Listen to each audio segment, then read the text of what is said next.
Oh, Canada, our home and native land, true patriot love in all that sun's command. With glowing hearts we see thee rise, the true north star can carry. We stand our God for thee. God keep our land glorious and free. Oh, Canada, we stand on guard for thee. Oh, Canada, we stand on guard for thee. This is Canada! Canada! This is Canada! Canada! The story you will see takes place near Montreal in Kanesatake, a Mohawk village near the town of Oka, and in Ganawage, a Mohawk reserve south of the city at the Mercier Bridge. 70 kilometers west of Montreal, the municipality of Oka has approved a luxury housing development and the expansion of a private 9-hole golf course to 18 holes into the Pines, which is part of the Mohawk Nation's land. In the early morning of March 10, 1990, the people of Kanesatake began a protest on a dirt road leading to the golf course. They were given until Monday, July 9, by the mayor of Oka to obey a court injunction granted to his municipality before calling for police action. Are you ready now to abandon the project? No, that's it. In the early 1930s, some people in Oka began playing golf on the commons. The Mohawks complained that their cattle were being chased away with golf sticks and that there was nothing for the animals to eat. In 1947, the municipality expropriated the commons. Even the Mohawks' burial ground became the property of Oka. By 1961, after many trees were cut, the private golf course was completed.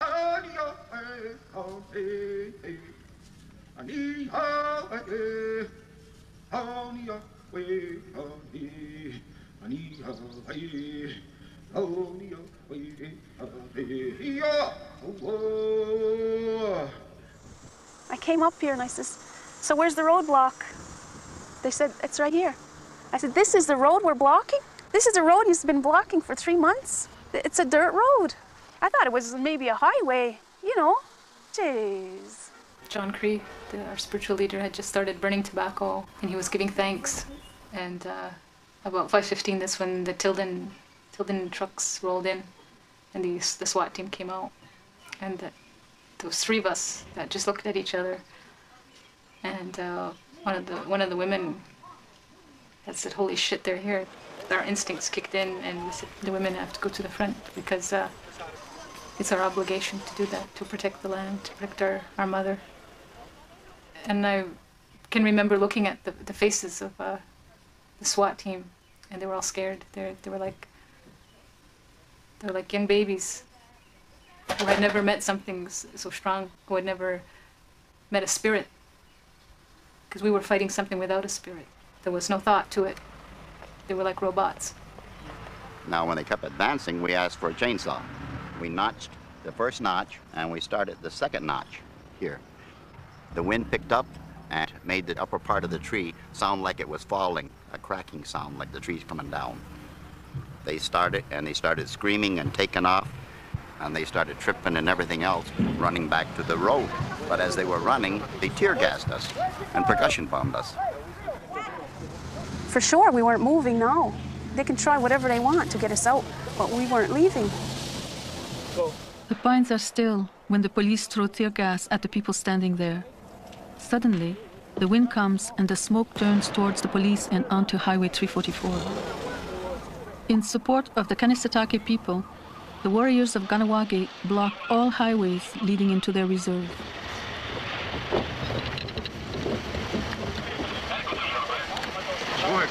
By 7 a.m., they close the Mercier Bridge, which handles over 65,000 vehicles a day. Get down, everybody get down. So they start running. I says, hit the ground, you gotta lay down, because there's shots, huh? I didn't know where they were firing. But once that first shot, first bullets, then our men start shooting back. Coming in! Coming in!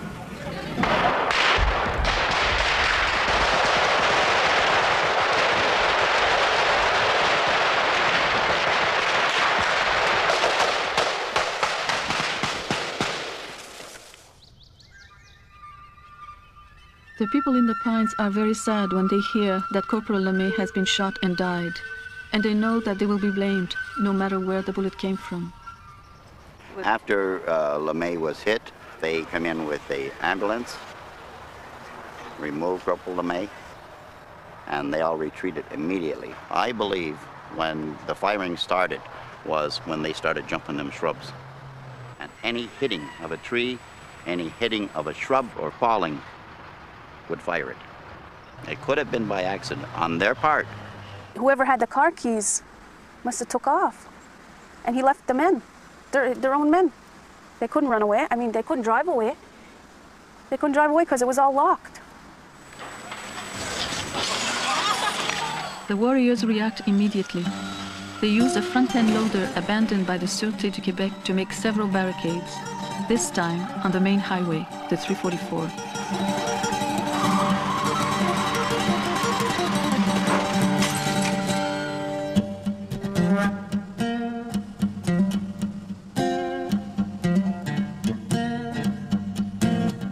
The first stand is made in the pines by the Longhouse people.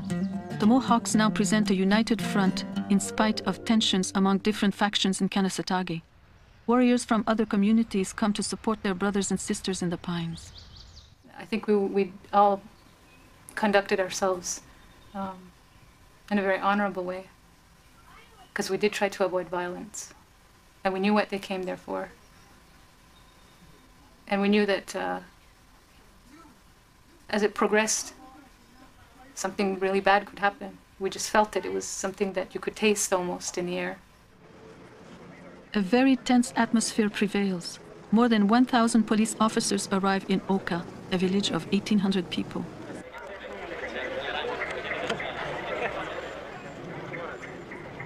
Heavily armed police set up roadblocks about 5 kilometers outside the village. I already had enough trouble this morning. As soon as they found out I was a Mohawk, they told me, no Mohawks today, out. Qu'est-ce que je fasse? Qu'est-ce que tu reviens ça? Ah oui, mais mets-toi à ma place, sacrément. Si tu veux que lever ça tout seul, tabarnak. All non-residents and all First Nation residents of Oka are turned back. The way they treat the media reminds me, in some ways, more of a police state than a democracy. Moi, je me disais que la rien à nous reprocher à nous autres, fait que je me faisais pas trop de peur. Ils peuvent être cachés dans la forêt, là. Ils peuvent être cachés n'importe où. Tu les vois même pas, toi.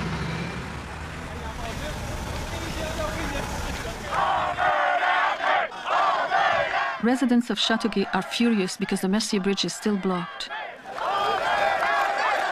The crowd vents its anger on the effigy of a Mohawk warrior, yelling, "Savages!"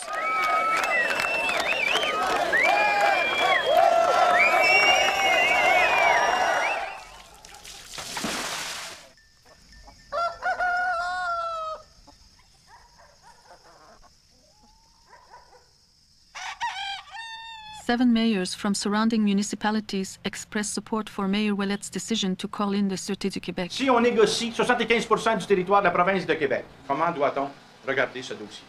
Il faut le regarder la tête claire, il faut le regarder de façon à ne pas provoquer les choses, mais ce sont les questions que l'on se pose. Est-ce que vous accepteriez qu'on négocie votre terrain? Est-ce que vous accepteriez qu'on négocie 75% de la province de Québec? Mr. John Chiacha, Minister of Indian Affairs for the Quebec government, comes to Kanesatake for the 4th time in an attempt to negotiate with the Mohawk people. In his letter of July 9 to Mayor Ouellette, he wrote, "This people has seen its land disappear without any consultation or compensation, which I consider unfair and unjust, and all for a golf course. Once again, I request that you postpone the golf course project indefinitely." Et M. Chiacha, son chef de cabinet me l'a affirmé, voulait venir ici. Le maire d'Oka alors lui a interdit de venir, qu'il avait pris sa décision et que c'était entendu qu'il prenait action. We have an agreement to reopen Mercy Bridge shortly, subject to the working out of some practical details. I also believe that we have the beginnings of a proposal which would settle the entire situation with the people of the Mohawk Nation. The people in Kahnawake did that in support of us. And as long as our demands aren't being met, the bridge will remain closed. I mean, we're talking about human lives, we're talking about our rights. This is our territory, and the government has to acknowledge that. La moitié de ce terrain-là qui est convoité par la municipalité, ils doivent faire un golf avec, et l'autre moitié faire un développement domiciliaire. Et puis, nous étions, la majorité des gens ici, contre le projet. Mais le maire a complètement fait fi de nos suggestions, et même fait fi de la suggestion du ministère de l'Environnement, qui lui suggérait de faire une étude avant de projeter quoi que ce soit. Les Blancs, ça leur prenait des papiers, si vous voulez, pour appuyer leurs droits. Mais à l'époque, les Amérindiens, on sait très bien qu'ils ne savaient pas lire, écrire, puis il n'y avait pas d'avocat non plus. Mais il y avait quand même un cœur, puis de l'honnêteté. Puis on ne l'a pas respecté. En réalité, c'est à se demander vraiment, mais vraiment, qui est le plus évolué dans cette affaire. Many residents of Oka and Kanesatake have left fearing another attack. After 8 days in hiding, Mayor Ouellet reappears in Oka. L'homme qui est mort dans cette confrontation. Ben oui, je comprends tout ça, monsieur. On est conscient de ça. Mais l'opération policière, c'est pas nous autres qui l'a commandée, c'est pas nous autres qui l'a faite. C'est très, très inquiétant, ça. Quand un conseil municipal dit on prend des décisions, mais on n'est pas responsable. Ces gens-là doivent être, par définition, responsables à la population des gestes qu'ils posent. C'est pour ça qu'ils sont maires et conseillers. Vous revenez à Oka, est-ce que vous feriez partie d'un comité de réconciliation entre les citoyens qui sont divisés ici? Quand vous parlez des citoyens qui sont divisés, vous parlez des citoyens... D'Oka, ici, les Blancs? D'Oka. Oui, on est prêts à les rencontrer. J'ai jamais eu de problème de ce côté-là. Donc, vous avez l'impression que toute la population est derrière vous? Est-ce que réellement, il y a une dissension dans les Blancs? I'm angry at the mayor because he started the whole mess. Ben oui, je suis pas légal. Cachez-vous! On a chien sale dehors! Hey, Martin! Viens avec moi! Si, par exemple, les gouvernements avaient... Ils n'avaient pas reculé dans leur responsabilité, ils auraient pu prévenir ces choses-là. Si le maire avait écouté le tchatcha hier, ça ne serait pas arrivé, ça. Mais il faut quand même respecter la loi. Eux autres, c'est les Indiens, OK? Eux autres! Tabarnak! They know very well what they are fighting for. And it's probably worth much than just 9 holes in the ground. A peace camp is established in Oka. On this first weekend, more than 2,500 people come from across the continent to show their support for the Mohawk Nation. For over 100 years, they have tried to look after us, but they have failed miserably. It is us who can determine what is best for us. We will determine our own future. The greatest threat to unity and democracy in this country is not the Aboriginal people, nor the Quebec, but rather the lack of leadership of the Government of Canada.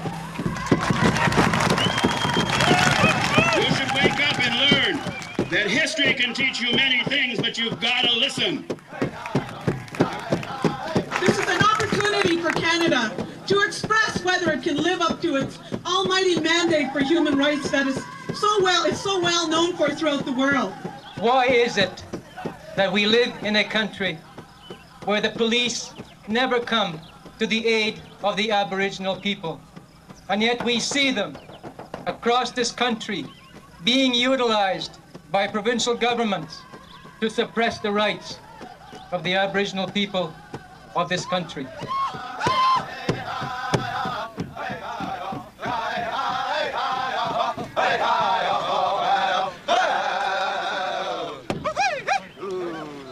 The purpose of today's statements by myself, in the presence of Father Sauvageau, in the presence of my colleague, Mr. Sam Elkis, and Claude Ryan, is to clarify once and for all, and I will repeat, there is free circulation of food on both sites. To bring food and medication into the community is a constant problem. Volunteers with donations from Montreal always had to argue their way past police roadblocks. People think the Red Cross is helping, and they're not helping. So far, they've come in with only food to feed 110 people. They told us on Friday when we started this operation that they would bring our food in for us. Then they told us no, they weren't going to come in because we might be bringing in guns and ammunition. 6 kilometers away, they are stopped at an SQ roadblock where every item is checked. They wait for 7 hours and then they're turned back. There will be no restrictions in terms of the delivery of food. It has never been the policy of this government to do that, and we want to clarify this once and for all. The truckload is taken to this farm, where Mr. Martin agrees to store the food. À 11h30, ils m'ont demandé s'il pouvait stocker de la nourriture au frais. Je l'ai mis dans le cooler. Après ça, on a mis les conserves dans l'entrepôt, dans le garage. Il y avait 3 pick-up, bien plein. Il y avait un vrai char de SU qui se promenait dans le Rhin ici à l'heure. J'aimais pas trop ça, les voici. Moi, je m'inquiétais pour les autres en haut. Fait que, là, ils sont partis à Montréal avec ça parce qu'ils ne pouvaient pas rentrer dans la réserve. Qui contrôle la police? C'est le gouvernement qui la contrôle. Donc, il y a des façons. Non, non, on n'a jamais coupé les vivres. Vous savez que les gens ont pu sortir et ont pu rentrer avec des vivres. Tout ce qu'on vous mentionne aujourd'hui, on va rendre encore une façon plus facile pour que les gens à l'intérieur qui ne veulent pas sortir, d'aller s'alimenter à des dépanneurs à l'intérieur des barricades. Well, all of a sudden, the government has decided to get involved in all this. Where have they been for the last 14, 15 days? We've been out food for a while. This is about maybe the 3rd official truckload that has come through. We've got very little to give to many. In the federal school at Kanesatake, a food bank is established for those who are afraid to leave the community. The people are determined to protect the pines. Judge Alan Gold is appointed as mediator by Prime Minister Mulroney. It is also announced that the army will replace the SQ. The warriors reinforce their barricades.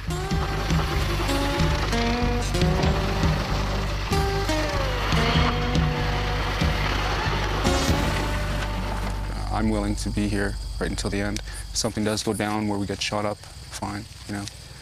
But as far as being afraid, I mean, I think fear is a very big part of what keeps people alive, and hopefully I'll come out of this alive. A group of Oka residents demonstrates against the Mohawks, while in Chateauguay, people march in support. Across the country, Aboriginal people blockade roads and railway tracks in solidarity with Kanesatake. After 4 days of intense negotiations, Judge Alan Gold succeeds in bringing everyone together. There is a feeling of hope and reverence as John Cree leads Mohawk negotiators and representatives of both governments across the original barricade.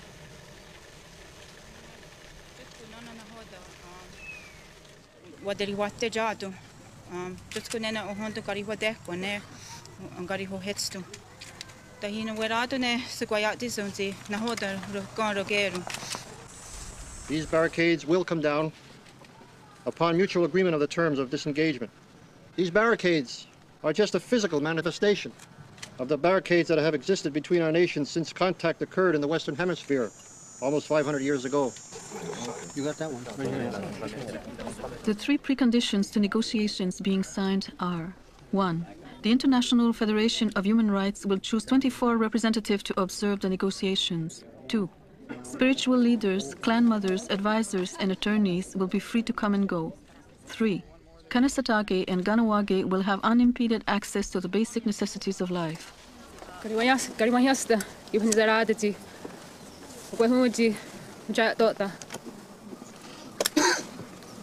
I am proud to say that I am a Mohawk within the Mohawk Nation of the Six Nations Iroquois Confederacy.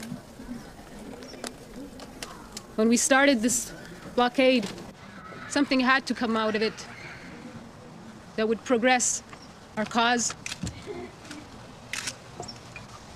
and unite our people. This agreement is something that our nation has been searching for many years. Recognition of who we are as a people, not just as Mohawk people, but as the first people of this continent. The struggle is not over. As we say in Mohawk, Skana, which means peace. I think there's something especially significant in being here in this pine forest this afternoon to witness a step which we hope will ensure, as Ellen Gabriel put it, that there will never, ever again be another July 11th. This is a place of tranquility and great historical and spiritual significance to the people of the Mohawk Nation, and we respect that.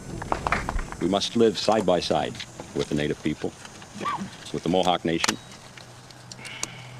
and I'm very hopeful that we will be able to arrive at a peaceful, negotiated settlement in the mutual respect of all the peoples that are involved. As far back as I can remember, there has always been a struggle. I hope that the Creator will give you the integrity to fulfill these things. Tareto. My great-grandfather, my grandfather, and my father have been fighting over this, and I never thought I'm going to see it myself to come up like this. On the same day, protesters occupied the Saint Louis de Gonzague Bridge west of Châteauguay. They demonstrate against the continuing blockade of the Mercier Bridge. In Châteauguay, the rioting escalates. Anti-Mohawk protesters take over a semi-trailer delivering vegetables.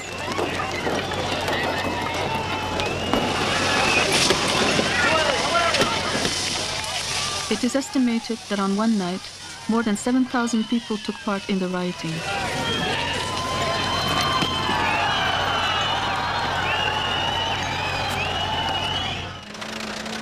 Three days after the signing, the army makes its move. 2,600 troops of the Royal 22nd Regiment are deployed in positions near Oka and Ganawage and await further orders. I, myself, am a traditional Native. And I follow our Constitution, which was given to us by the Creator. And in there it states that Rurniskaragete, in our language, Rurniskaragete. As close as I can bring it that to mean in English would be the men. It's our responsibility to protect the people within. There is a place in our Constitution, and when our services are needed, our help is needed, we have to go. Despite the presence of the army, talks begin between Mohawk negotiators and provincial and federal representatives at the Trappist monastery in Oka. The Mohawk people have always had good relations with the Trappists, and this place is considered to be a neutral zone.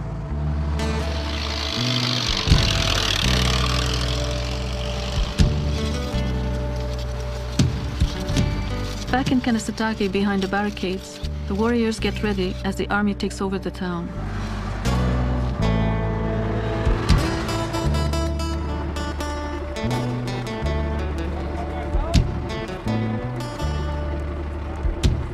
At the bottom of the hill, General Leroy meets with 3 warriors flown in from Ganawage, 2 warriors from Kanesatake, and 3 from Akwesasne.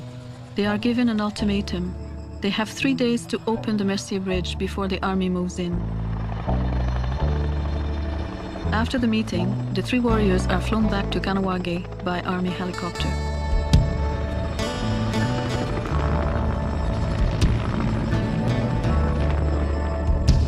Now they asked me to move out and go to a hotel somewhere, just in case if something happens. What's the use to run away? If God's willing to die here, I'll die here. The irony is that the army helicopters are landing behind the Sulpicians Church, where the trouble all began 270 years ago. For thousands of years, all this land was Aboriginal land.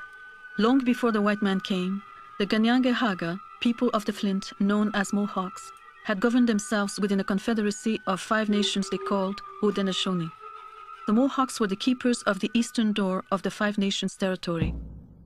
In 1535, on his second voyage to Canada, Cartier reached the main Iroquoian village, Hochelaga, now Montreal. At the foot of the mountain, he saw about 50 long houses in the middle of cornfields. In 1663, the gentlemen of the seminary of Saint-Sulpice in Paris were named the seigneurs of the island of Montreal. and so began the dispossession of the Aboriginal people of this country. In 1676, one of their missionaries began visiting the Mohawk village located where downtown Montreal is today. The Mohawks were displaced from their homeland and moved several times by the Sulpicians.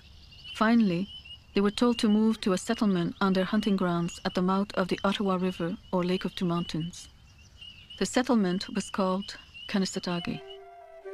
In 1716, in the name of the King of France, Louis XV, who was then 6 years old, a written promise was made to the Mohawk nation of land 9 miles square on condition that should the Mohawks leave, this land would revert to the king.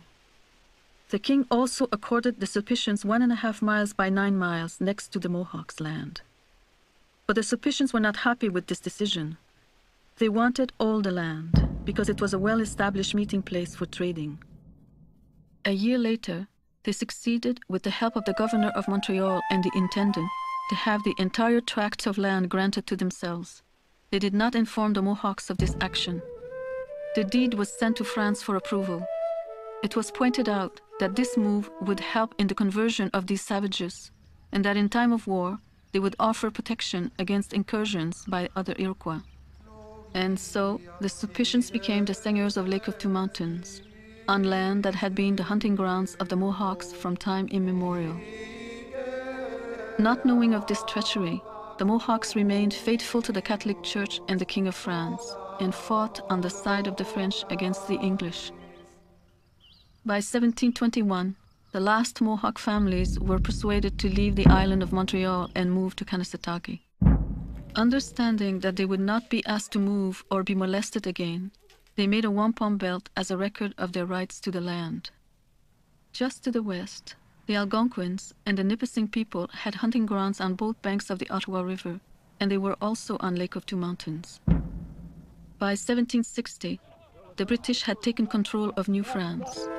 A notice was sent to Kanesatake that unless they pledged allegiance to the King of England, their village would be destroyed. The chiefs met in full council with Sir William Johnson. They were told that title to their lands and freedom of religion were guaranteed in the king's name. All those who did not wish to be subjects of the British crown had 18 months to sell their land. The Sulpicians were in trouble.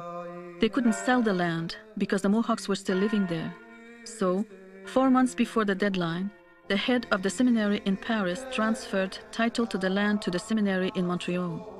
The superior of the order then swore allegiance to King George III. On February 8, 1787, after years of being told by the Sulpicians that they did not own any land, not even a shrub, the Mohawks used the wampum belt to convey concern to Superintendent General of Indian Affairs, Sir John Johnson. Said Chief Agnita, "You see this white line, which shows the length of our land? The figures holding hands who rejoin the cross represent the loyalty which we owe to the faith that we hold. The body represents the council fire of our village. The 2 dogs on the outside are supposed to guard the boundaries of our land, and if anyone attempted to interrupt our possession, it is their duty to warn us by barking." For the Iroquois, the wampum belt was a record of laws governing a 5-nation confederacy ruled by a council of 50 chiefs. This system of government would influence the future establishment of a democratic charter in North America. As the years went by, every chief took up the struggle to have their rights to the land recognized. Notable among these was Joseph Unasanganrat, a young Mohawk. The Sulpicians noticed in Joseph a man of more than ordinary intelligence and influence with his tribe. They immediately began to patronize him. They sent him to the Collège de Montréal in order to prepare him for the priesthood. In 1868, at the age of 23, Joseph was made head chief of Kanesatake. There was a nobility in his character that scorned anything that was false.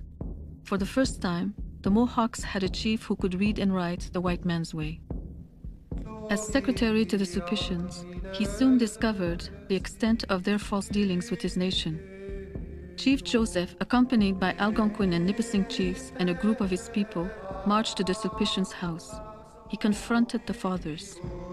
"We have come to inform you that you have not dealt justly with us, and that we want you to leave our land. as we do not want to be robbed of our heritage. This land was given to you in trust for the tribe to whom it belongs. And how have you betrayed that trust? By selling the timber and filling your treasury with the proceeds of stolen property. This land is ours as a heritage given to us as a sacred legacy. It is the place where our fathers lie beneath those trees. Our mothers sang our lullaby, and you would tear it from us and leave us wanderers at the mercy of fate. The brother of the Bishop of Montreal came to Oka and threatened the chiefs that he would shut them up in Kingston Penitentiary for life if they did not obey the priest. He also informed Chief Joseph that the government has bought land for them in Ontario.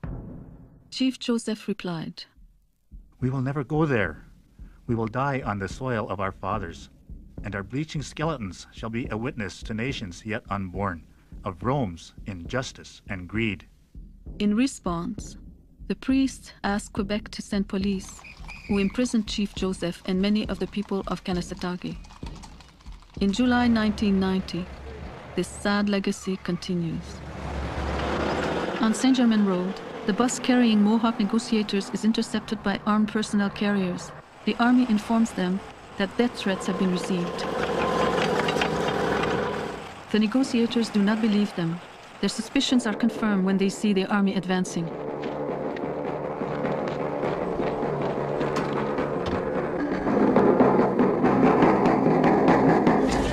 It's such a beautiful day, you know. You wonder where the honor has gone, huh? Does your Canadian politicians have any?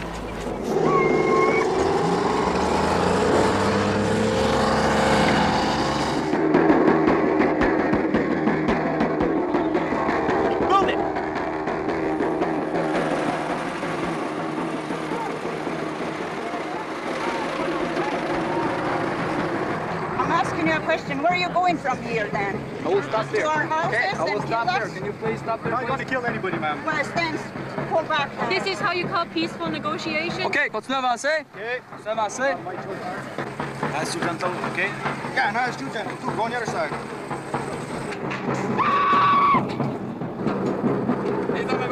Let's go. Major Alain Tremblay is in charge of this maneuver. Come out, safe.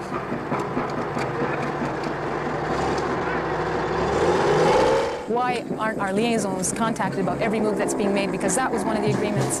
This is seen as an offensive action. There are tanks up there on those hills. That's our land that they're encroaching upon right now with their tanks. And we want them out of here. Wait, something happens while we're out there. This is an intimidating factor. That's what they're trying to do. They're trying to do. They're on safety on both sides. Please understand us, okay? You got that confirmed? This move that you're making will be the last one. Because from here on in, I guess we're going to be burying each other.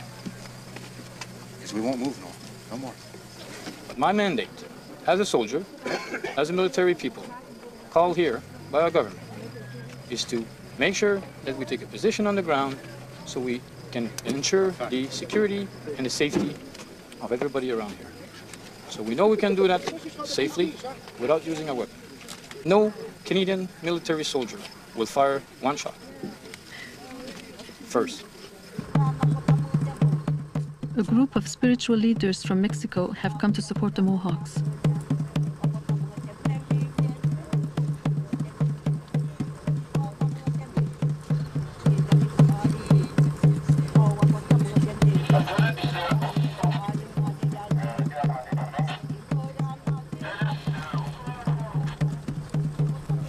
When of these religious leaders told these people the truth, as they were stealing land, killing people, breaking agreements, their religious leaders with them every Sunday, baptizing them, communion, confirmation, all their sacraments. At the Trappist monastery, negotiations are in danger of breaking down.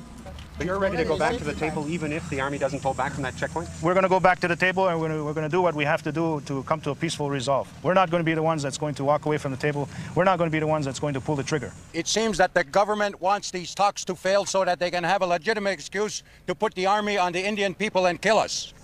There's every indication that they feel that somehow they've been misled and that we had known all along about these maneuvers. I can say to you that we didn't.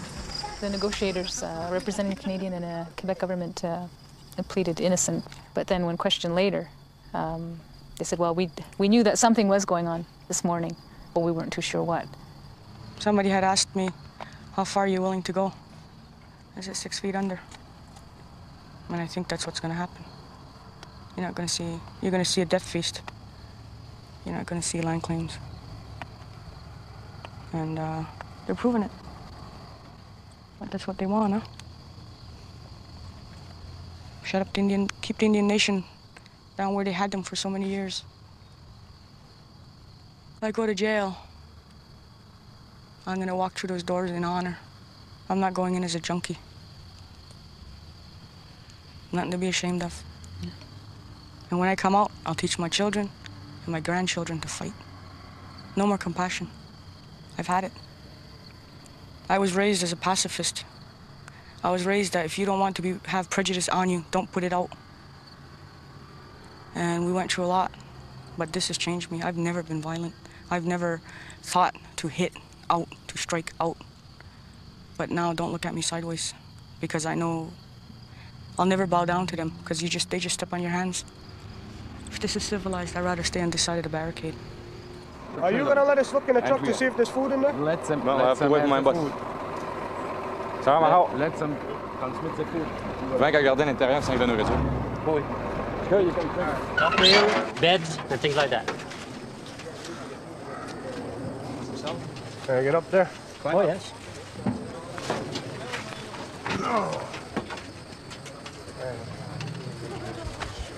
That's 8 boxes full of food. Check if you want. Steak. A lot of check. Let it go, sure. Satisfied? Yeah. Okay, now, just to make sure that we are, on the same, length of weight, There's 3 meals a day that has to be served, And we've got, to give the meals to our men. I understand. Now, you agree with me today, right now, here in front of all those cameras, that you will not object anymore? No, as long as they could. Okay, can I have your name, please? I don't want your real name, just give me a name that you use. 361. 361? Okay, so we have agreed with 361 that from now on, every day, at every meal time, there will be a truck, 2.5 tons like that will be passing through to go, to our people on top of the hill. Okay, is that not okay? a problem. As long as it's a truck of food, not the APCs like this morning. But don't everybody stay tense. We need one man and one man, whatever. They got a man over there, we're short a man over there. We got a man there, fine. But nobody else be tense, get your arrest period.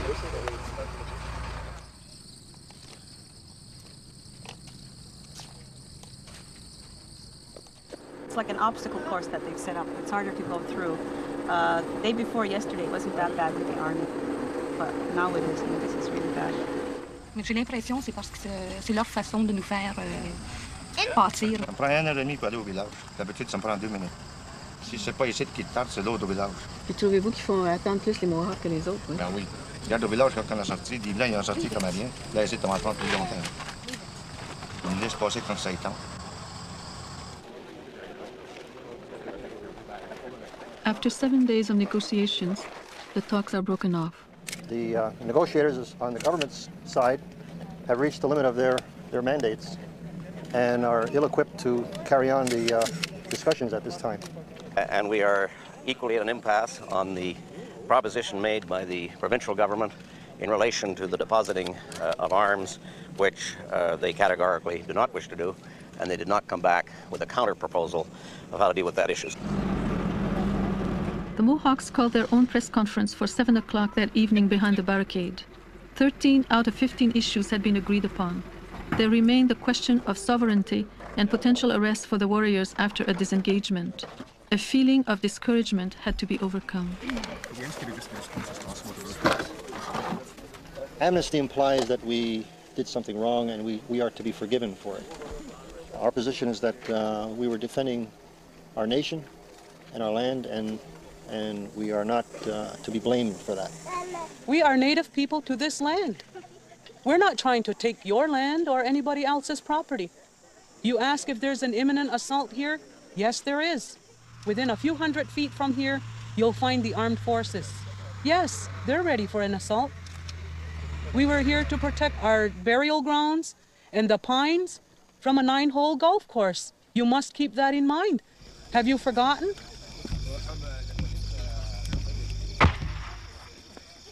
Army flares are frequent.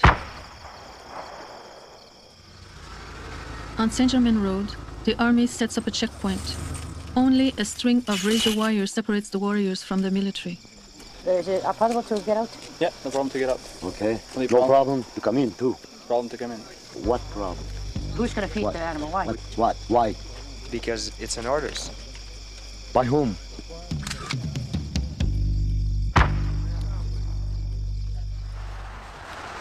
Mavis Etienne, a Mohawk negotiator, is arrested by the SQ and detained for 5 hours. They came to me and they said, you're under arrest, Mrs. Etienne. And I said, for what? And they said, for being behind the barricades. And for intimidation and all kind of stuff like that, not obeying the injunction. They'd have to arrest Sidon, and they'd have to arrest Judge Gold, they'd have to arrest Chiacha, because they have all been on the other side of the barricade. On s'en allait au village porter des femmes de d'autres communautés qui étaient venues ici dans la première journée. Quand on a passé le barrage, ils nous ont fait déshabiller avec les femmes. Puis, complètement? Oui. Dans la rue? Dans la rue? Oh oui. Combien vous étiez? On était 7. Mais ça devait être humiliant. C'était comme ça. Just when I told them I'm entitled to a phone call to my lawyer, the officer sitting in the passenger seat laughed, turned around and he punched me in the face. Which gun did you have when you killed me? I'm there, what do you mean? I didn't kill nobody. Then just because I said that, another slap or a kick in the testicles. J'ai été pris comme un Indien et on voulait m'exterminer. Il y en a un qui vient près de moi, puis avec une mitrailleuse, puis il me dit ça crache 30 balles seconde, la balle est dans le canon, puis tout le monde on avait toute la balle dans le canon, puis on était prêt à tirer. Aurais-tu aimé ça, recevoir cette décharge de fusil-là dans ton pare-brise? Là, il insiste, je vais te coucher dans le bout, tu gardes le silence. Bon, là, après, mon fils est arrivé, il est rentré dans l'auto. Écoute, excuse-nous, on est nerveux, à soir, il se passe toutes sortes de choses. J'ai dit, je le vois, je constate, là, tu sais. Puis à peu près au même moment, au même instant, la planche est partie, le coup est parti, puis la balle a été tirée au sol. Ça m'a éclaté, j'ai reçu ça dans la figure. Puis là, mon fils est à côté de moi, il a reçu la poule en figure. Yannick, il tremblait. Il s'est excusé de m'avoir fait peur de même. Cet instant-là, je le garde.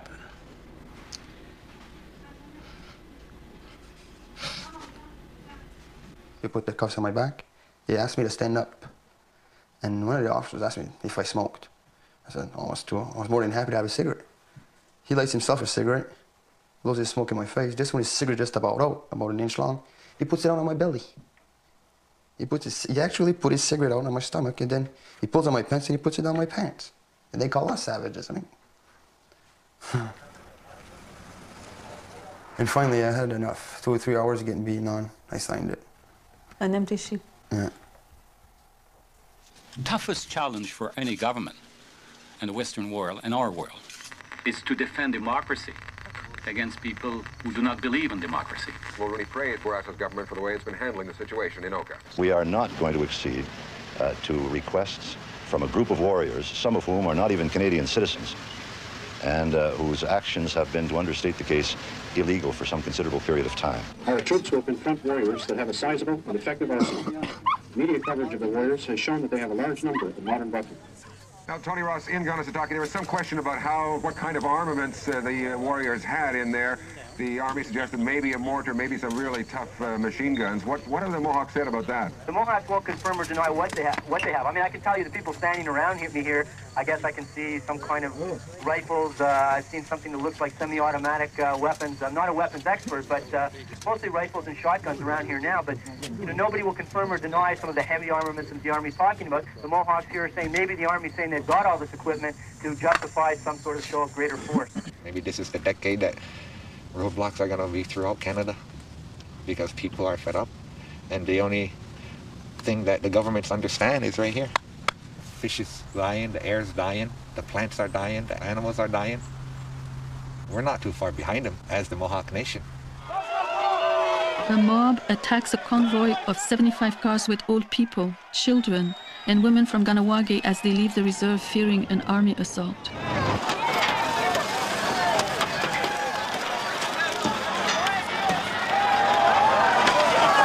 One passenger, an elderly man, later suffered a heart attack and died.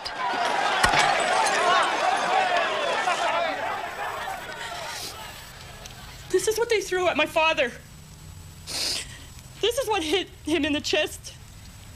Her 77-year-old father was badly injured. And I'm going to remember those faces. A number of houses in the area are vandalized by various people. In one case, 2 warriors are suspected. Needless to say, the community feels this is very bad. An agreement to open the Mercier Bridge is reached between the army and the warriors of Kahnawake. The barricades are dismantled. The people of Kanesatake are shocked when they hear the news. They feel abandoned. We have tanks now at our heads. Army helicopters going by have machine guns. We have 1,000 SQ officers waiting to come in. But we will not surrender. We've done nothing wrong. We're not criminals. They've tried to intimidate us and break our spirit, create division amongst our people. Once that bridge was open, it's fairly evident they could do what they like now. And they're doing it. And this is what they call peaceful resolution.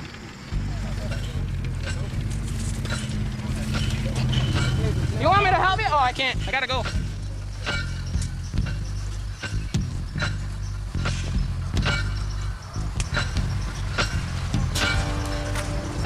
The warriors move out of their bunkers as the army invades the pines.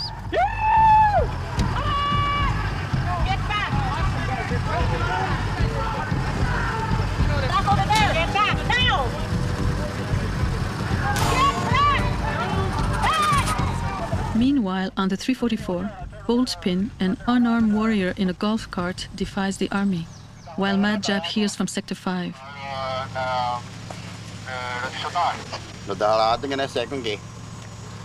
I'll leave your feet behind, please.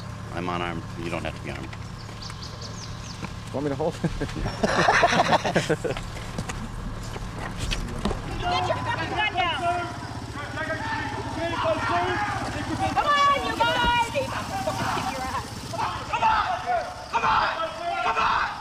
Come on! Like I told you, man, you should have open the road. So everything was blocking the road here. I ordered to push it with the dozer you saw behind me.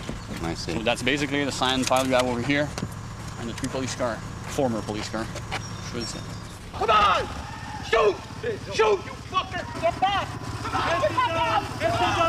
You see, we have complications in the far sector off of the golf course right now. Your troops are advancing very heavily over there right now and advancing on them, and they don't want to delay a bit. As we mentioned, that we are waiting for a call, and them troops are still advancing. Could you hold them troops and stop them? I'll check that with my boss. Let's go! Come on! Come on! Come on! I will go over there and talk to that company commander. Evidently, you have a field phone to contact him, and I will go over there personally.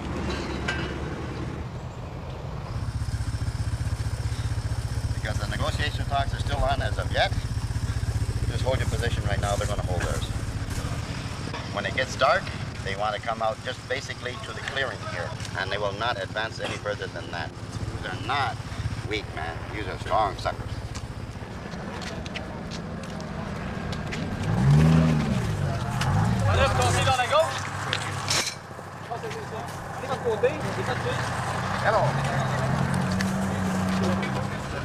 The warriors withdraw to the treatment center to make their last stand.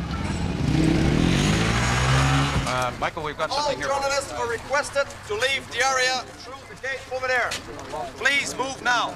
The Army has the media separated. Some of us are on one side of their newest barricade, and 50 feet away I see my fellow reporter Tony Ross on his side of the barricade. And what I think they're doing, and I'm only guessing at this point, there's a helicopter. What remains is what they are going to do with the warriors who are in the treatment center.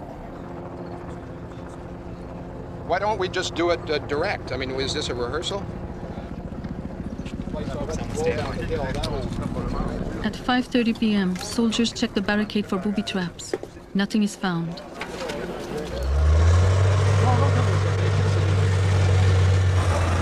As the barricades come down, Orders are given to watch out for runaway warriors.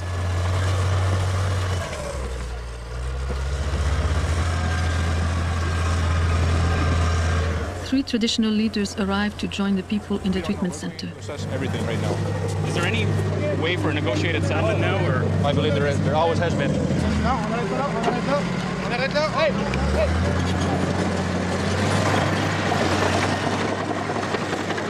The warriors prepare for another advance by the army, while some people of the village take shelter in the federal school. The army officers came over and told us that, asked us how many people were in the shelter, and we told them about 100, and they said that all the men, women, and children had to go out in the road and line up and get their identification ready because they were going to check them all. And they said after they checked everybody's identification, the women and children only could go home.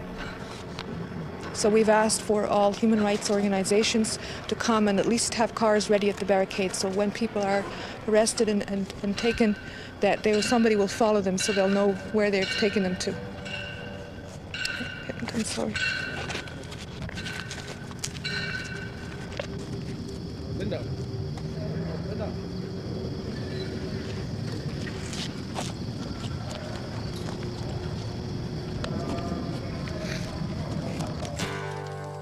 That night, some of the journalists sleep out on Highway 344 in front of the treatment center.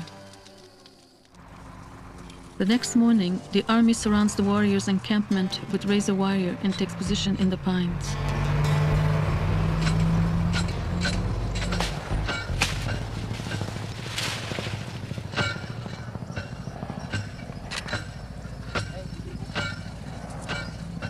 The warriors put up a large curtain to block the view of the soldiers.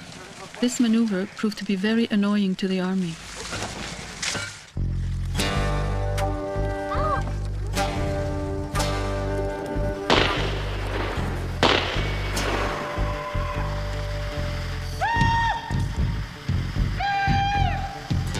Tension is at the breaking point.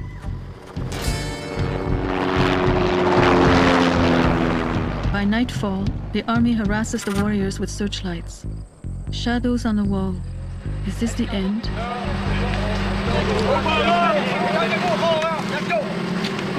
Listen, I'm talking now. Some of your guys throw something at us. Rocks, woods. Some of your guys use their 4x4 to tear the barbed wire. Listen, calm your guys, because I'm not gonna fuck around here. Understood? Understood, that's all. If you have any problem, go on the outline. I have a military job to do here, I'm gonna do it. Back your men up there. My men will back up as soon as your men are backing up. They're backed up already. Oh yeah? Prove it to me. They started out trying to hit the fence with rocks. They're all at the church on this side here with big bayonets. And they said that rocks and wood was thrown back at them. They took their bayonets trying to cut this screen down because they can't see. That's the only reason that they're doing this is because they cannot see. Get that light off me a minute. Get that fucking light off me.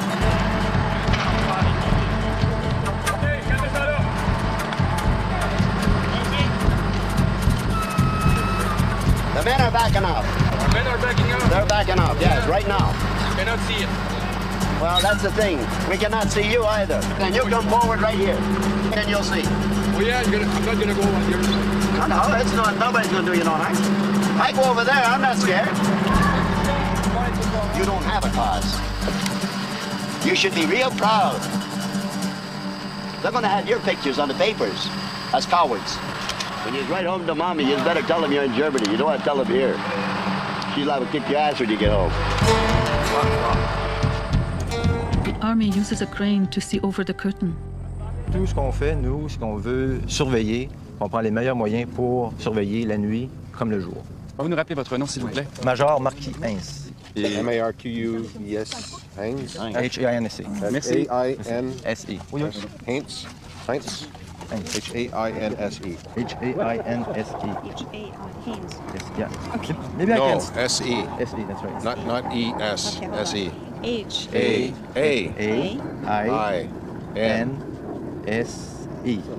Exactly. Okay. Whenever a flare would go off, it was, at first, everybody would kind of run to that area and see. And when that would happen, it would leave other areas unguarded. Just did not talk to You didn't me. talk to anybody? I was putting it out, ordered it, until they come, the cameraman down, then you move. There was always that kind of thought at the back of your head, well, maybe it's a diversionary tactic or something. That's all right. Have to go and investigate, make sure it didn't burn the pines. Come on, let's go. Get out of here. Hey, come on. We lodged a few complaints that these flares are only heightening the chances of people shooting because it would produce a lot of fear, a lot of agitation. Mom, what's that thing? Nada. I know it's a bomb, Mom. Yeah, it's some kind of bomb. What happens if you touch it? Don't go. It's poison, I guess. What's poison? Makes us sick. We don't know what it is, first of all. The flare went up and this thing landed next to me.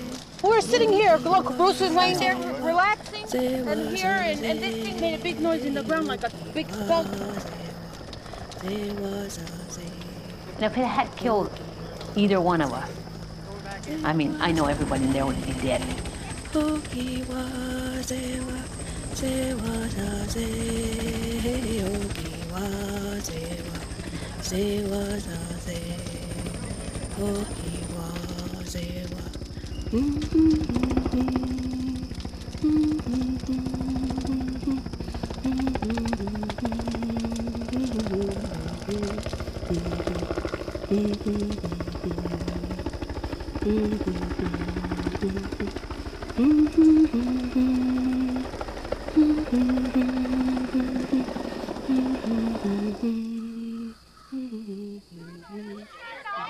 Hey, this is free country, buddy.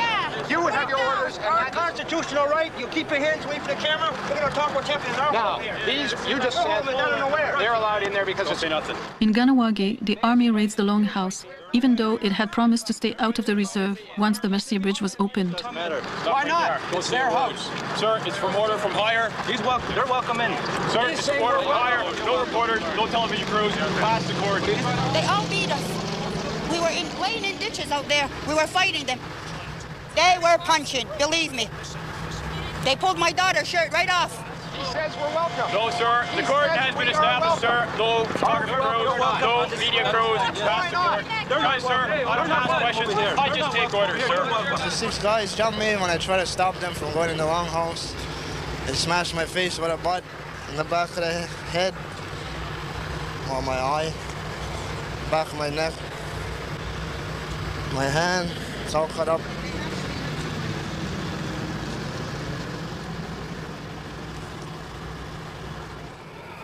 At the treatment center, when the warriors learn of the raid, they react immediately. Lasagna is from Ganawagi, and he is having a hard time controlling himself.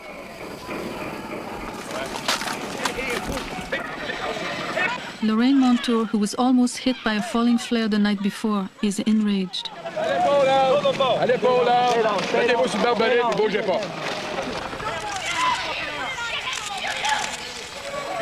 You gotta go home and live with yourself. You gotta go home and talk to your children too, huh? I'm a terrorist? You guys better go home and re-educate yourself. Come on, Canada's using you. Piss on kids too and gonna walk it? Look who's the Rifle savage butt, now. unarmed women, innocent women, children. Is that what you do? Making kids screaming and crying? Governments have. That's not 5 governments. Your kids are gonna pay for this, man. Let me tell you. Why don't you fucking try me, huh? Anyo, hey, get out now. Anyo. Anyo. Come on, guys. Let us resolve these things, okay? The youngest of the Mohawk warriors, Adoa, is calmed by Bob Anton, a traditional chief. It's real fucking nice, huh? Come on. That's good job. Nice lady. Come on. You got nothing else? Why? Garunda negi. Garunda. Na garundo da. Hey, gonna go walk the negi. Walk the negi. Lorraine Thompson takes the time to pass on the stories and the language to the children. Chinahota. Wagegas. Chinahota.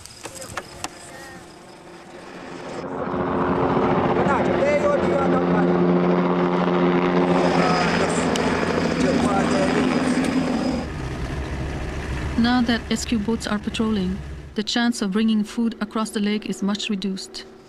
There's no big rush. No way. No, there's no. You're not going anywhere? No, I'm not going nowhere. Okay.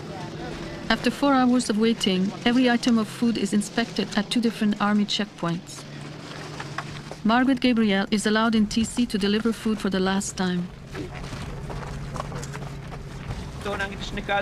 Jesus Christ. Amen. Let's walk in, Greg. Go ahead. Let's walk in. In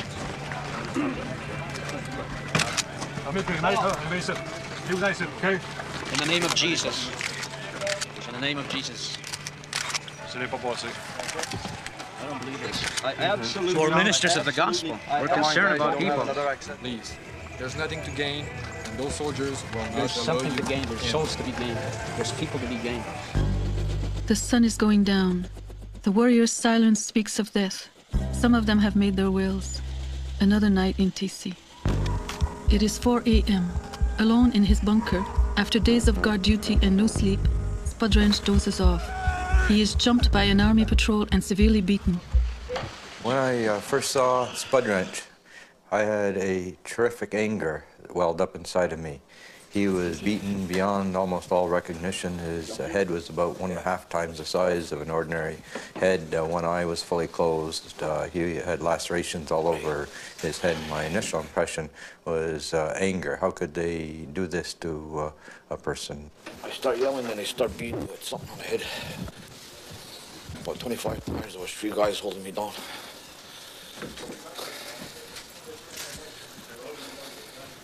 The warrior's condition is reported to Major Tremblay by a military paramedic.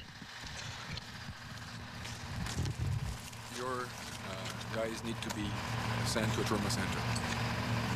I'm going to promise you that he's going to be brought back as soon as he's okay. Okay, he is not to be interrogated by no one or anything? No, not at all.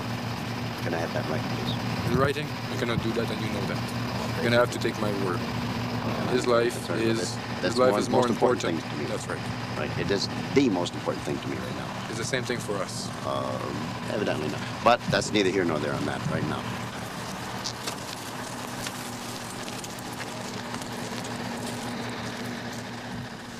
Please.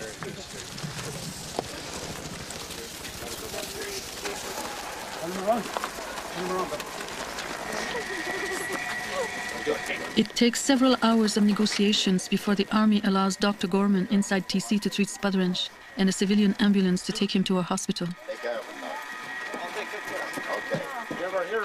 The first thing I found, everybody's searching. I saw something laying in the sand. It was about this long. It was wrapped in leather. It was a blackjack. That was the thing that they used on him. And I held it by my fingers, and somebody says, "Let me see." I said, "Don't even touch it." And he told us, he says, "They're not fooling." He says, "Be careful." Finally, the army, who didn't want him to fall in the hands of the SQ, and they knew if he died in a jail, that ultimately they'd be responsible for murder. They had a big verbal fight with the ambulance driver. The army MPs, and their hands were on their pistols, and they were trying to see that we got safe passage to the hospital. Though I had seen him and I had treated him, and I'd sewn up all his wounds, when I saw his picture on the front page of the Montreal newspaper, I wept when I saw it a few days later. Yes, I gave him my word that if, due to the seriousness of the injuries that was assessed at that time, that the option of coming back could be considered. Major Tremblay said yesterday before our cameras, quote, "I'm going to promise you that he's going to be brought back here as soon as he's okay." Did the Army break that promise or not? No. Major Tremblay's company, Company C, has changed places with Company A. Company A is now down in that direction. Company C, back here. Standard procedure. It's just a matter that Major Tremblay's troops have been in the thick of things for a number of days now, and it's a matter of allowing fresh troops to get in there and Major Tremblay's troops to perhaps step back a bit and relax.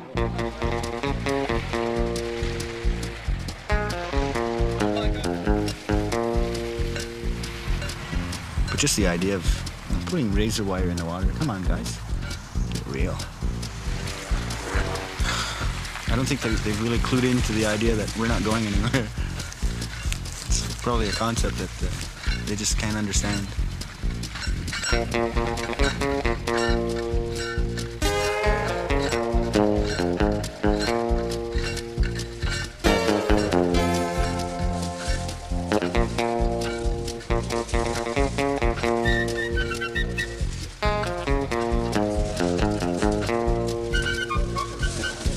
Bob Antone returns to replace Terry Dog Stater, who has gone to the peace camp, where the people are upset and angry after hearing about Spudrange. We're all here in solidarity. It's a war zone. I'd rather die than have those people die. No, you're not. They've took one, and how many more are they going to take? Already they have Farquharson surrounded. They got Oka surrounded. What other reservations are they going to surround? They try to beat up women and children in Kahnawake. Hey, they pushed us far enough. All I'm asking is don't let your anger guide you. That's what those men have been fighting for days. If they could talk to you, they'd tell you to wait and plan this out properly. I talked to my brother and he said he didn't think he was coming out alive. That's what we got to do, go home and take care of their kids. We want them out. I've been beaten so many times by the state police, the SQ. I know how it feels. I know how those people feel. Not afraid to die. I'm not afraid to die. To live. I'm not afraid to spend the rest of my life in prison. You're talking about the lives of a lot of people who've been patient for a long time. Patient for a long time, yeah, well, they're getting beaten and beaten and beaten. Who's going to be next? It's time for them to die.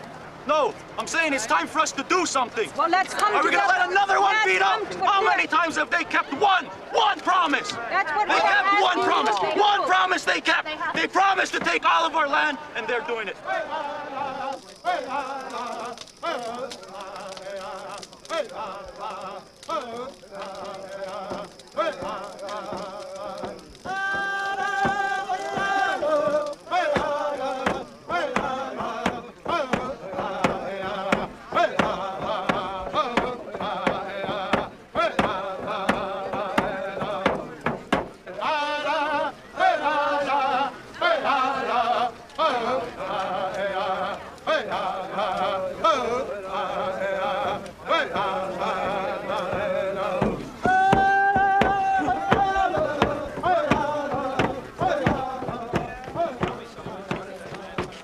Myself and Robert Galbraith, when we heard there was no TV cameras here and that people were concerned that a massacre might happen because it wouldn't be televised, we took a small video camera, this one, and we put it in a box and we crawled through the forest.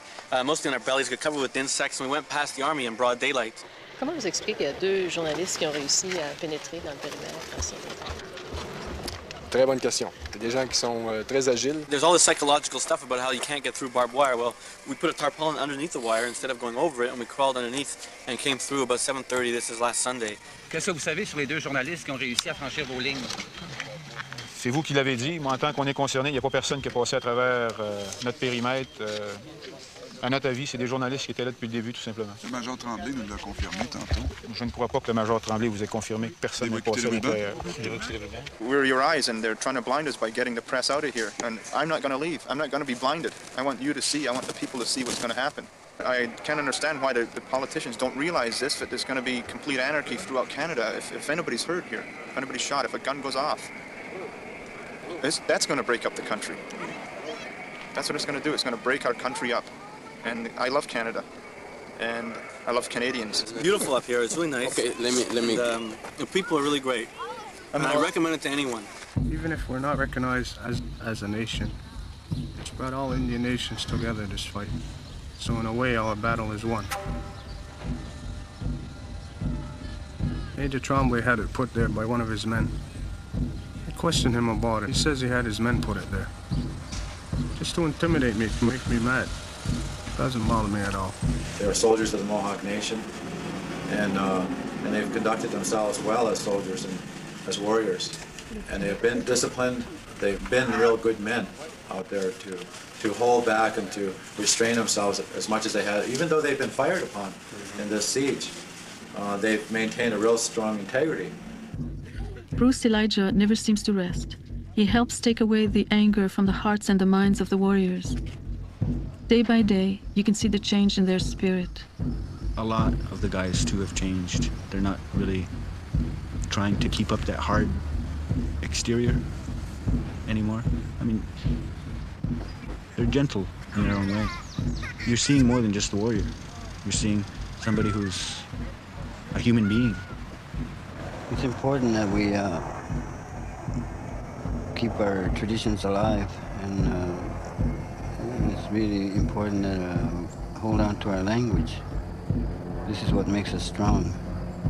Our beliefs, our customs, and our prayers, and songs, and the drum. This is what keeps us going. Aujourd'hui, on m'a appris qu'il y avait possiblement 2 personnes des médias qui ont été interceptées par la Sûreté du Québec. Ces mouvements-là, qui se produisent depuis quelque temps, sont, à mon avis, tout de même une cause d'un potentiel d'escalade et de confrontation. Donc, les échanges de fournitures à l'intérieur du périmètre devront être discontinués.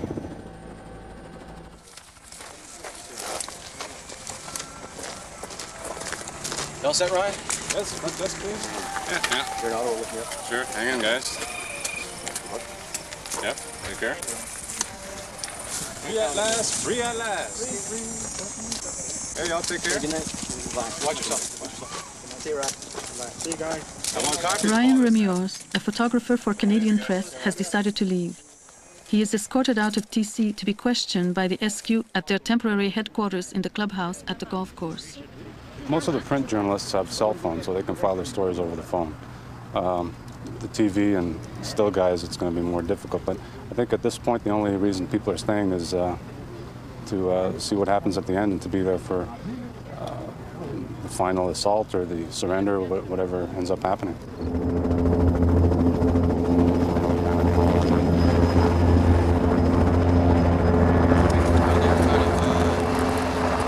Hello, Phil.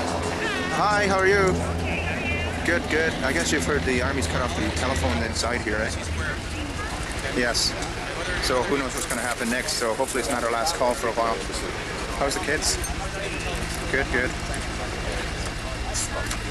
Yes, I can. Hi, honey, how are you? Did you have a fun day at your school? Really? I got your paintings and the big smiley face, the happy face, and it was beautiful. And I got it hanging up at my work right now. Yes, I showed all my friends at work, and they thought it was very beautiful. How's my other little girl? How's little Iona? Is she being a good girl? Did you feed the fish today? Oh, I'm happy. Well, Daddy, maybe see you soon, okay? I don't know when I'm gonna come home, honey.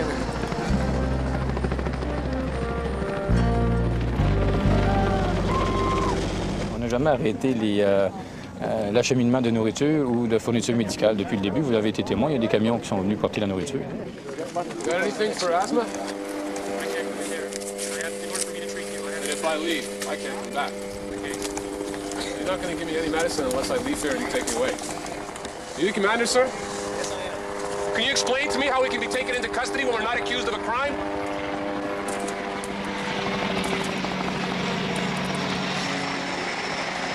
Can you explain it?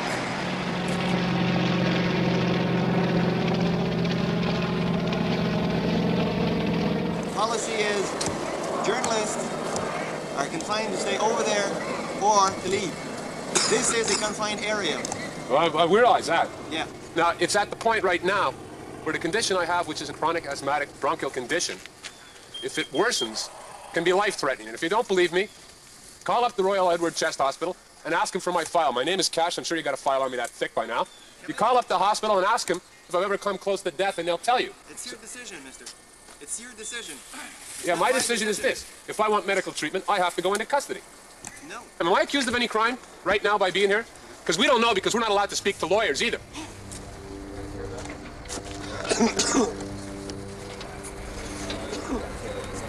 Excuse me. Do we have the doctor's name? Excuse me, sir. Is it possible to have the name of the doctor I was speaking with? No. I mean, is there any law in operation here? I haven't seen it. The hotline says they're not authorized to deal with journalists. I'm not either. What the fuck is going on? So we don't fucking exist? 24 hours later, Ted Cash finally receives his medication. A group of Oka residents protest against the peace camp. We come a long ways, clear across from Vancouver. Before that, from South Dakota to here. So we feel that we have a right to go there and pray with our brothers and our sisters. We come very much at peace, and we have a pipe with us. And this pipe is also was a negotiation, a Wounded Knee. We are the ones that are blended with this earth. Cops just came here a few minutes ago and warned us if we're smuggling in people, they're going to come and going to hassle the people at the camp and people who tries to get in. That's not right. They treat us like we're garbage. More and more people are coming to the peace camp, but the SQ turns them back. going in there to pray with our brothers. I know, I understand you, but the order from now, because it's an emergency zone, so you're not allowed to go in. You must control everything that's going in. So you need an address inside. There's thousands of people coming. What are you going to do with everybody? We're You're all going to turn coming them to back. show support. Like tomorrow we're supposed to have an area especially for you people. Well, a place for camp and... You mean to detain us? No. No. Detention camp. Not a detention camp. It's area especially for you. No. This is my country. Don't make that mistake. You know, you cannot be treating us this way. We don't treat you. I mean, I'm talking to people who come from out of the country here. They don't have a place to stay. You're from out of the country. If anybody's out of the country. But this is our country. Our home and native land, it says. But now they're putting up barriers for my people. We can't do as we like. We got to be careful how we talk or who we talk to in this country. Even in regards to our spirituality. I'm guaranteed freedom of movement anywhere within Canada.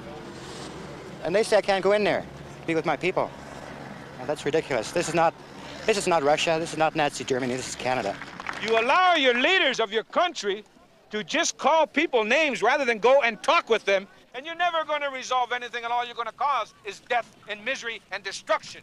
Destruction of communities like Oka, destruction of communities like Ganyage, and all the rest of them. I mean, I just can't say it enough, how idiotic they're acting on the world stage, whoever we are. What's wrong with talking to one another? If they're going to act like children, then they should watch children a little longer, because right after they get in a fight, 5 minutes later, they're best buddies again.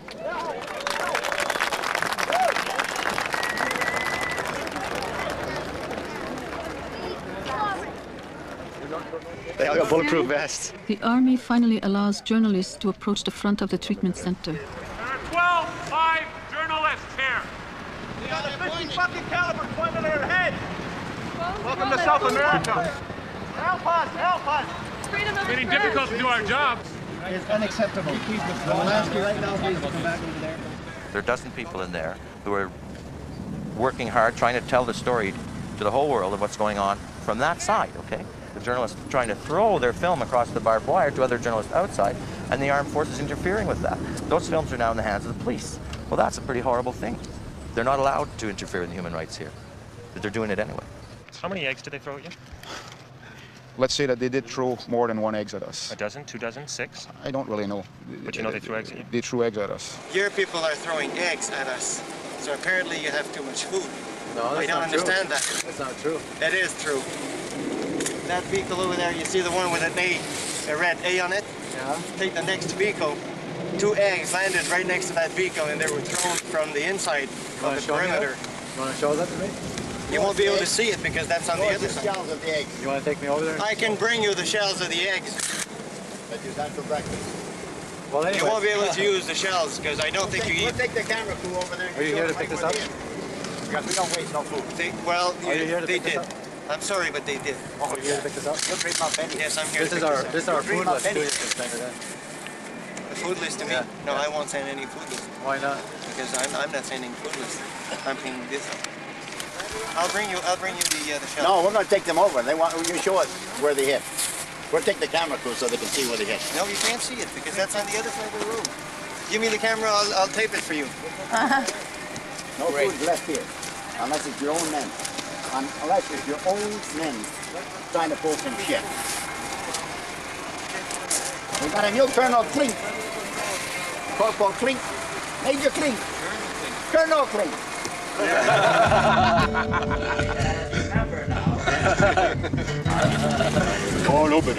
We also have a bunker picked out for you. Tycho and Kathy are engaged to be married. Your vehicle awaits you to the bunker. Let's go back. Let's go back.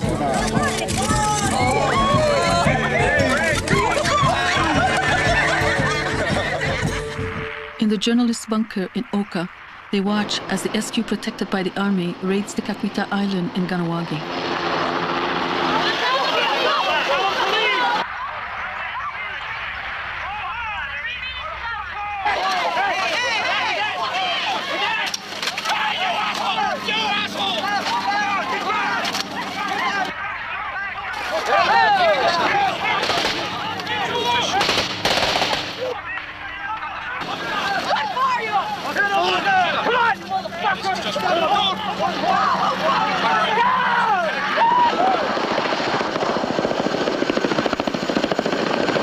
Police say they found firearms there.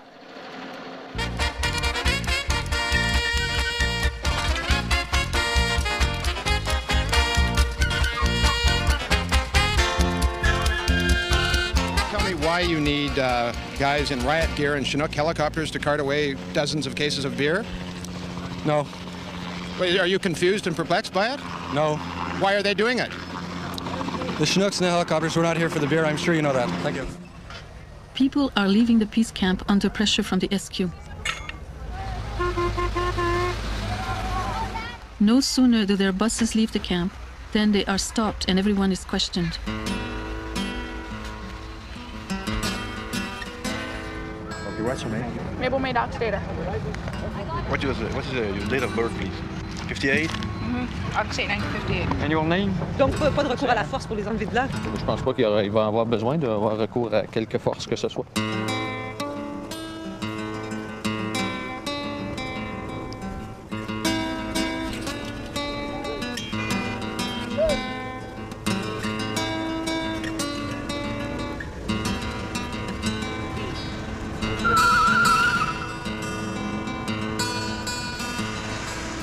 I live here. You block the traffic.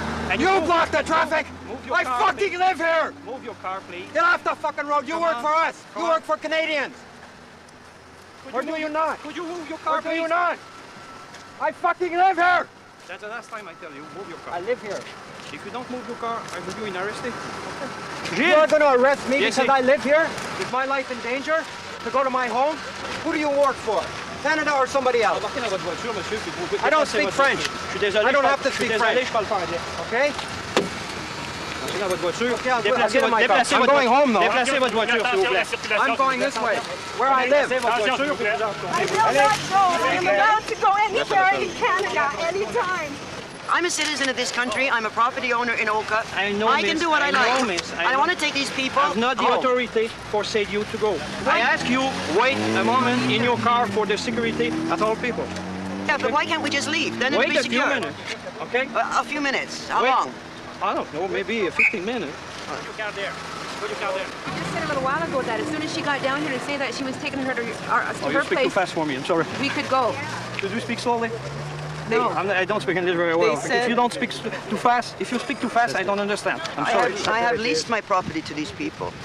We check that, madam, if you lose your property, is not, we don't apply that we refuse because we respect for security for Oka. Allez en ville ce moment-là, montez à Kanawake et si vous voulez aller là-bas, allez à Ottawa, allez à n'importe quel endroit, c'est à vous. Et ici, c'est une zone contrôlée et ça ne passe pas.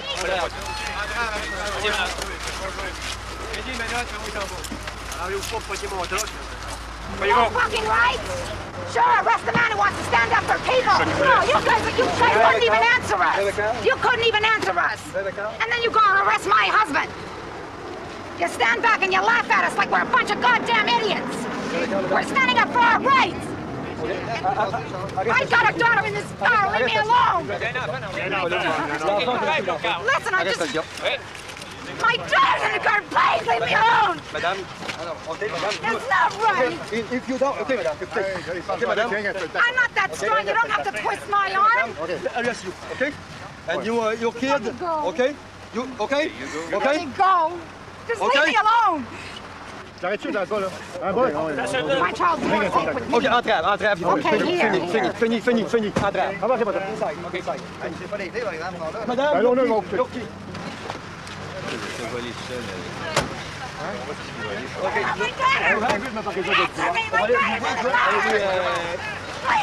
Your friend.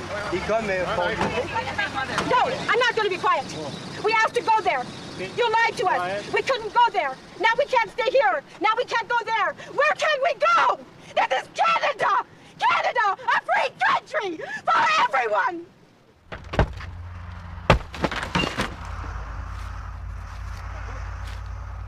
Yeah, we're just trying to get food and clothing in. It's the first time we tried with clothing, and apparently they don't want clothing in. The guys that are in there are still wearing the same clothes since July 11, and fall is coming. There's women, children in there, and You know, we brought warm clothing like socks and jogging pants and jogging sweater, things like that. At the present time, there are about 20 women and 8 children there. And certainly these women and children are not terrorists, and they don't deserve the treatment they are getting. They don't allow me to see my daughter. They won't allow us to take warm clothing. And they are now threatening to cut off the food supply.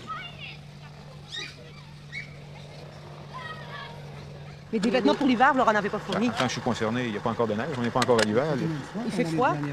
Il y a des maisons, il y a chauffage à l'électricité. En tant que je suis concerné, il n'y a pas de warriors qui couchent à l'extérieur. Ils ont été forcés d'aller chercher ce que vous avez pas Non, vu, là, vous me faites dire des choses que je n'ai pas dit. Ils ont tout simplement vandalisé des maisons, et puis je vous dis qu'on les a vus sortir avec des vêtements et des cannes de conserve. You guys should just leave it open. No, we're not going over there. Getting food into the treatment center is becoming more and more difficult.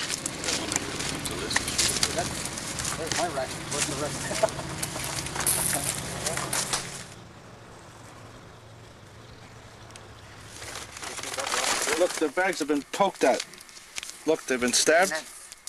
Each one of the bags, the flour, the bayonet, cereal, anything that has that kind of bag has been bayonet. How do we know they didn't put nothing in it? And look at, there's a green one. Every orange is pierced, and our bananas are very ripe, even squished. This is just soft in my hand. Look at this. Squished out. This oil is empty, basically. It has been pierced by something and leaked out all over, created a mess. Bacon, they're going to cholesterol us to death.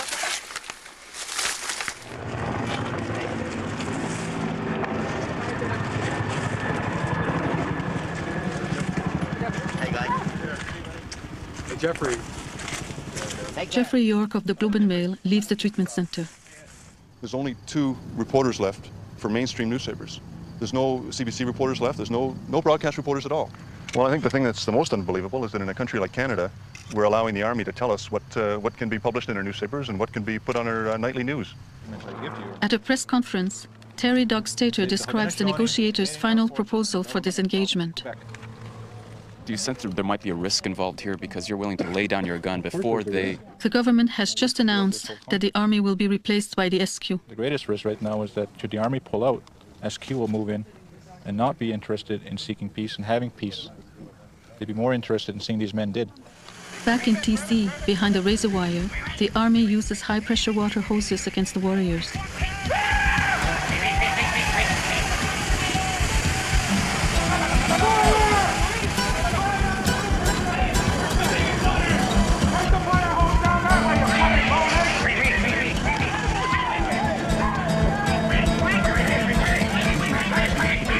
They threw condoms full of water at the soldiers.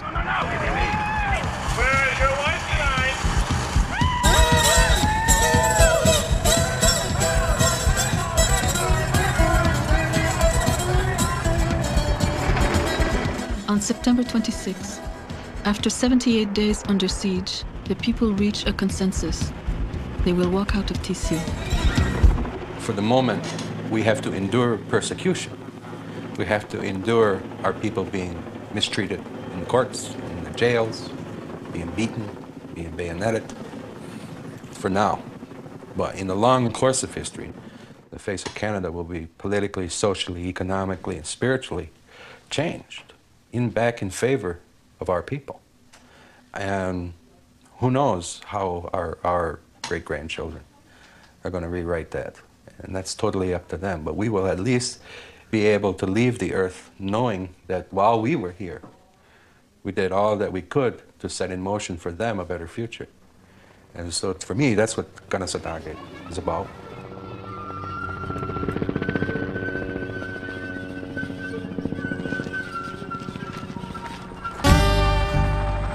Once the anger goes, it seems like the only thing that's left is the sadness and just being tired. So I think I would like to just get away and not remember, not think about it for a while, just rest and heal. I'm with good people. Through all this time, the people took strength from ancient spiritual ceremonies. Now they prepare themselves to face whatever awaits them outside. Having these ceremonies, you know, start realizing who I am, huh? I didn't come here to kill people, you know. I just came here to protect the land.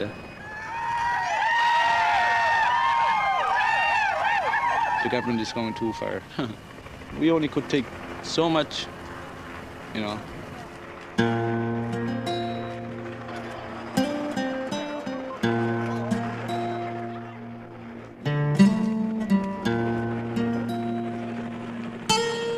There were never more than 30 warriors here in TC, and one spiritual leader, one traditional chief, 19 women, and 7 children.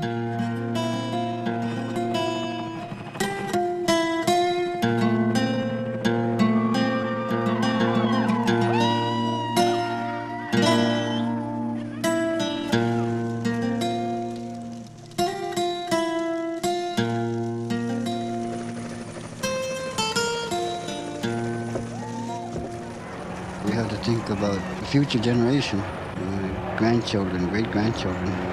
Constantly talk to them about our ancestors, you know, how hard they fought for this land. They sacrificed their lives. And there's a long trail of broken promises.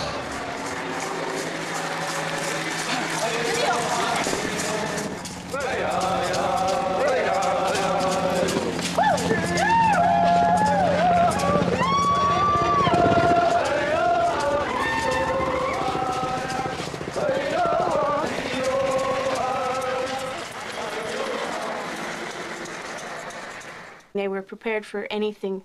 If the people from TC came out, they weren't surrendering. They didn't have their hands held above their heads. They were going home. But the spirit was there. We never surrendered. It was an exit.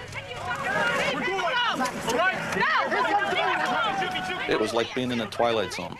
We never did the expected thing. It was always the unexpected, and they weren't ready.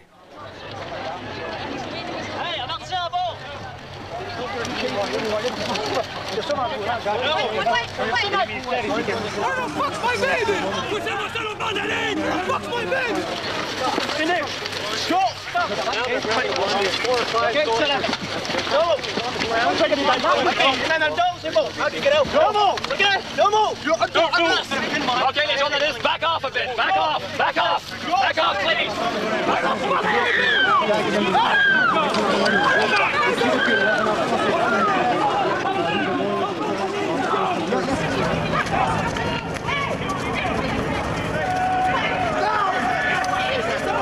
It was bad enough for us, the women.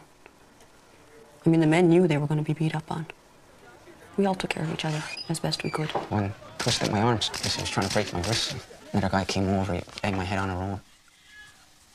And they put the cuffs on me. But I would laugh and I'd say things to them.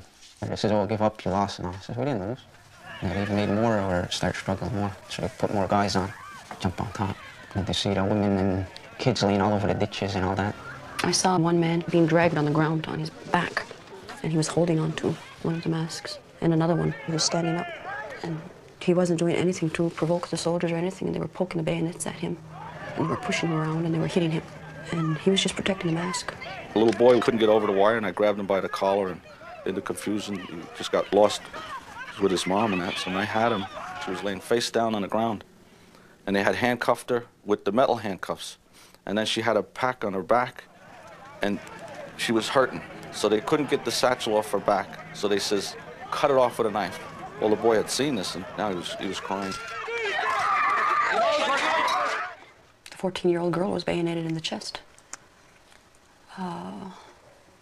She was protecting her 4-year-old sister, and it was really awful. What saved her from that bayonet going straight in instead of sideways must have been the spirits on our side.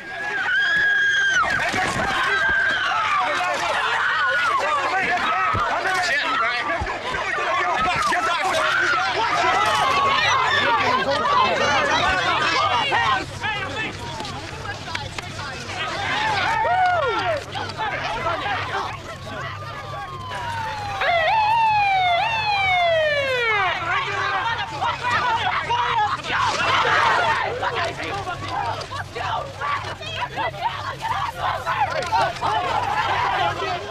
people reach the village in Oka, but Noriega is arrested by the SQ.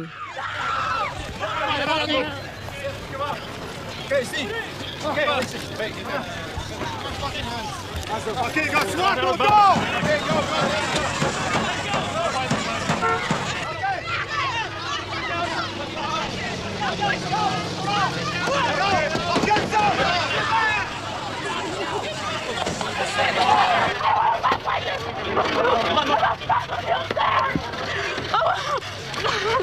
Yes, I was gonna kill my family! Their days are coming! My family! I want my family out of there! They lied to us! When is it gonna end? When are we gonna have our fucking rights? When are we gonna be treated like humans? Look at that! When is it gonna end? When Barasa has all our headstones lined up? That's not when it's gonna end. Their circle's not finished. It's not finished.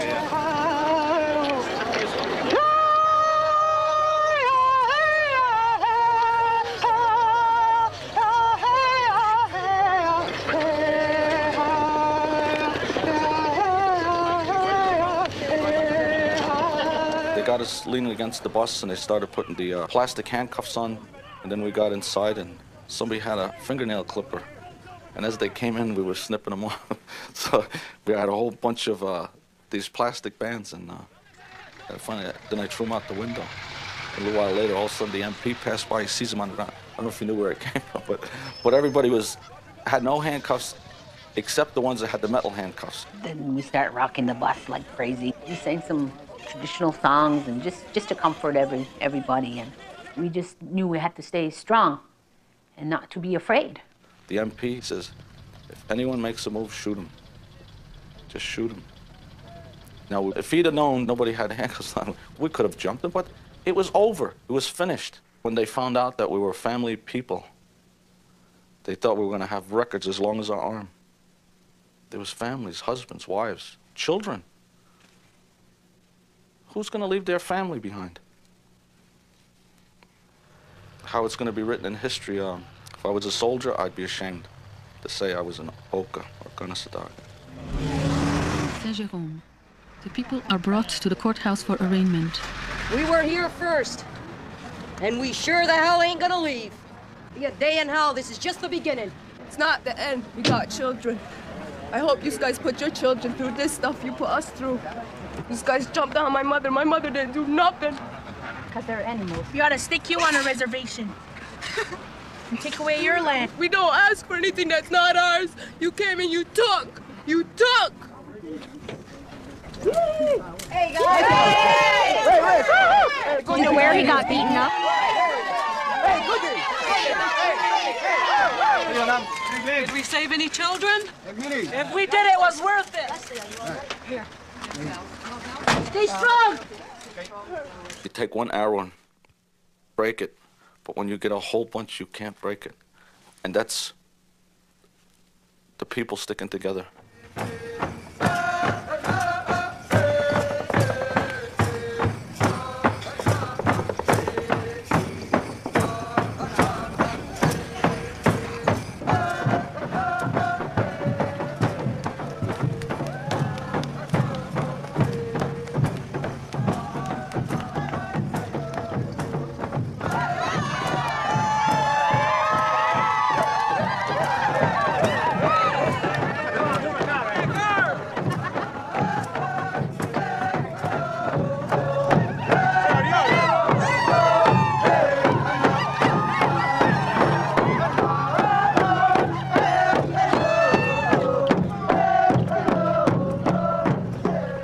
This land is ours. Ours as a heritage given to us as a sacred legacy. It is a place where our fathers lie beneath those trees. Our mothers sang our lullaby, and you would tear it from us and leave us wanderers at the mercy of fate. July 1992. All but 3 of the defendants in the Oka trial are acquitted by a jury. The cost to the federal and provincial governments was over $155 million. Mayor Ouellet was re-elected, and the land issue is still not resolved. Mr. Iptazit Gitpu, the general, known as Tom Poe. Stand firm. A Mi'kmaq from Eskasoni died February 1992. He was 49 years old. Stand firm in the belief. He had taken part in the resistance at Wounded Knee, Ganyage, Restigouche, Akwesasne, and Kanesatake. Go back to the learning spiritual ways. That way everybody will be strong.